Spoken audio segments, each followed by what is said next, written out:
Some shocking new revelations in the case against Bryan Kohberger. Allegations from an author claiming that Bryan Kohberger allegedly targeted Madison Mogen before this, and the family suspected him before the arrest. Yeah. It's a new book that claims Kohberger, the suspect in the brutal murders of the 4 Idaho college students, had a single target on the night of the crime. According to investigative journalist Howard Blum's forthcoming book, When the Night Comes Falling, a requiem for the Idaho student murders, Kohberger intended to kill Madison Mogen, specifically dispelling notions of a random killing spree. Blum's book is set to be released on June 25th. It unveils significant details about the tragic night in November 2022 when Mogen, along with Kaylee Goncalves, Xana Kernodle, and Ethan Chapin lost their lives. Officials believe Kohberger was after Mogen because he passed the rooms of 2 surviving roommates before starting the killing spree. Blum explained in an interview with ABC News, if he was just on a killing spree, it would have been natural, instinctive to go to one of those doors. Instead, he goes up to this narrow staircase and he turns directly into Maddie's room. I think Maddie was his target. Further compounding the tragedy, Blum reveals that Kohberger's family had harbored suspicions about him even before his arrest. Kohberger's father, Michael, reportedly felt uneasy when he picked up his son from school after the murders. Michael has been reading the headlines. He knows that 4 students were killed 12 miles from his son's home.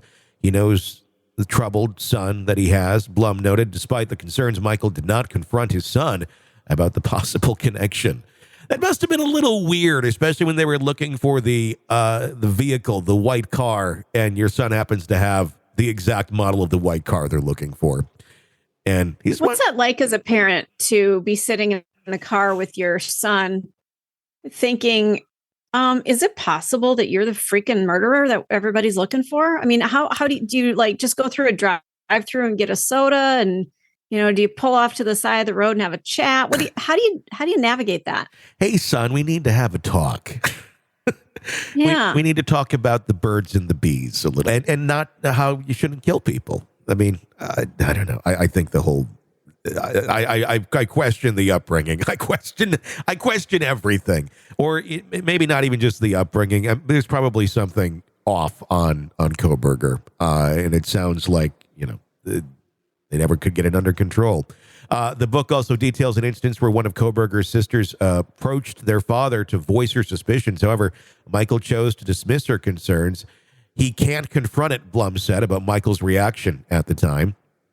The night of the murders, the 2 surviving roommates, Dylan Mortensen and Bethany Funk, reportedly used their cell phones to communicate during and after the incident. Mortensen, 21, allegedly called out to her friends and roommates during the early morning hours of November 13th to quiet down, calm down, you're being loud. She reportedly yelled around 4 a.m., followed by, I'm trying to sleep. Mortensen later opened her door and saw Kohberger, whom she believed was to be a party goer, walking past her towards the back exit of the house. Law enforcement determined that the 4 students were killed between 4 and 4:25 a.m., but it took another 8 hours before police were called to the off-campus residence. In December of 2022, Kohberger was arrested in Pennsylvania at his parents' house in charge of the murders. Despite the mounting evidence, Kohberger has pled not guilty. His trial yet to be scheduled. Prosecutors and defense attorneys continue to wrangle over the evidence and the other data gathered throughout the investigation. A hearing on June 27th is going to discuss the schedule for the rest of the case, including dates for the trial and possible sentencing. In a significant development earlier this month, the judge allowed investigators working for Kohberger's defense team to review sealed DNA records used to narrow the pool of potential suspects. The DNA was crucial in the investigative genetic genealogy process, which involves running material found at the crime scene through a public genealogical database to identify suspects or their relatives. Kohberger's attorneys are also seeking a change of venue, a request that the judge has yet to rule on. The case continues, obviously, to gain a lot of attention. The book by Blum expected to shed more light on the complexities of the case. Interesting.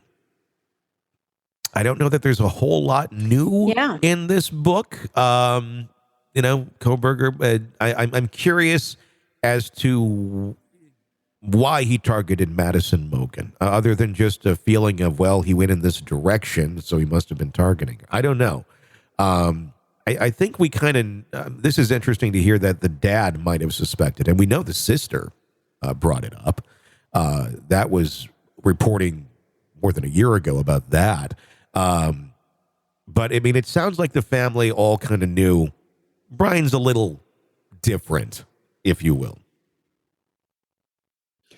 But different doesn't equate murderer. So there must have been something else that when he came home for Christmas, I think it was Christmas or Thanksgiving, and he's like cleaning out his car with gloves on. Yeah.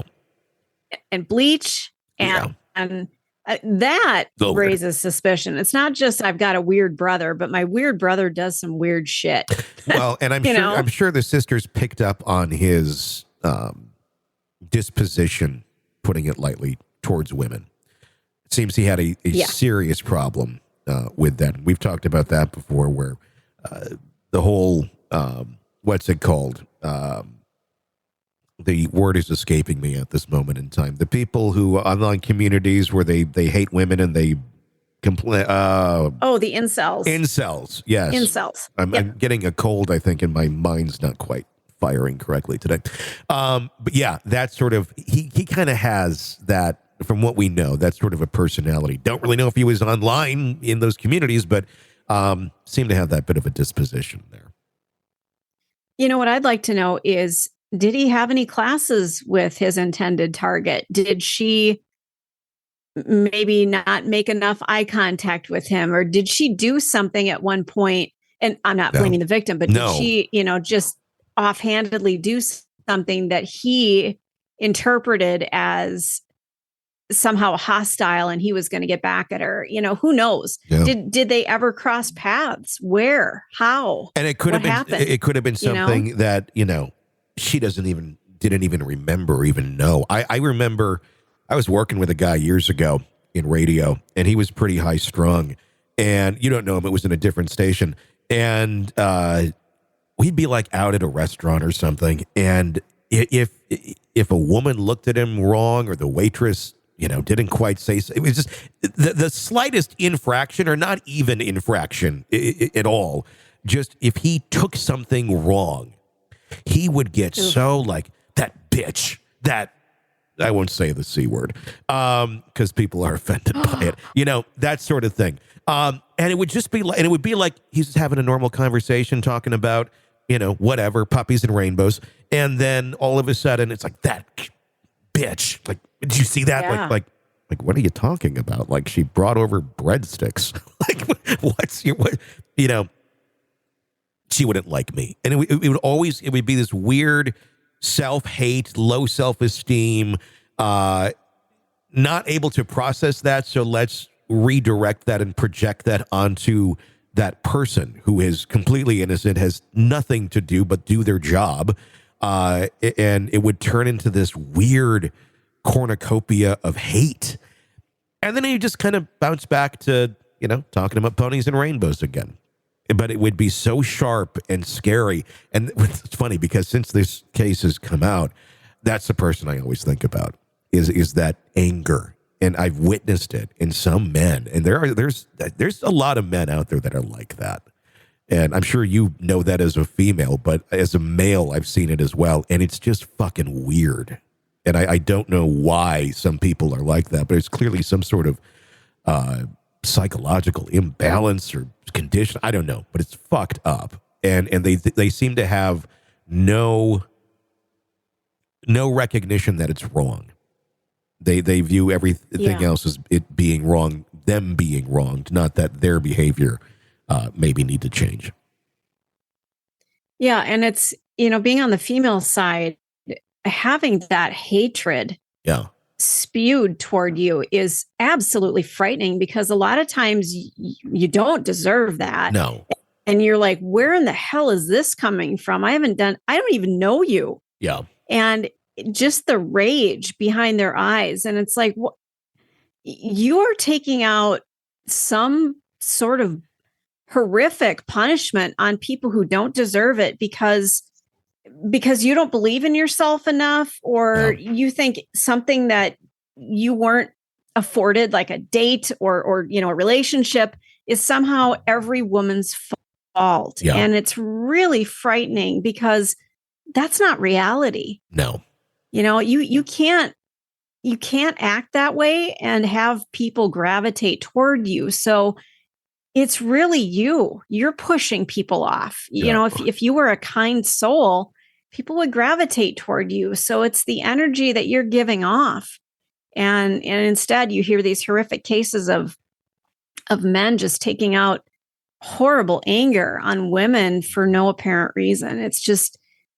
It's horrifying. It's a lot of the reason why some women stay in their homes and they don't leave very often. Well, yeah, I mean, you're confronted. It's the whole bear thing. Would you choose the man or the bear? I would choose the bear every single fucking day. No, it's horrifying. Every day. There's so much of it out there. And I think we're, if any good comes of any of this, I don't know. I mean, everybody's like, oh, awareness.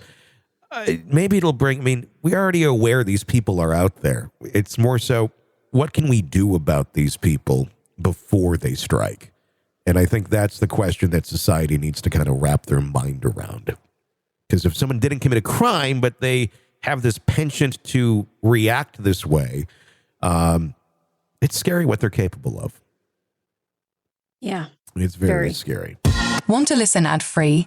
Want advanced access to all of our interviews before anyone else? Become a True Crime Today Premium Plus subscriber on Apple Podcasts. You get every episode commercial-free. So you can binge on true crime until you can binge no more. Search True Crime Today Premium Plus on Apple Podcasts now, or go to our podcast page and sign up now. More of the Hidden Killers podcast next.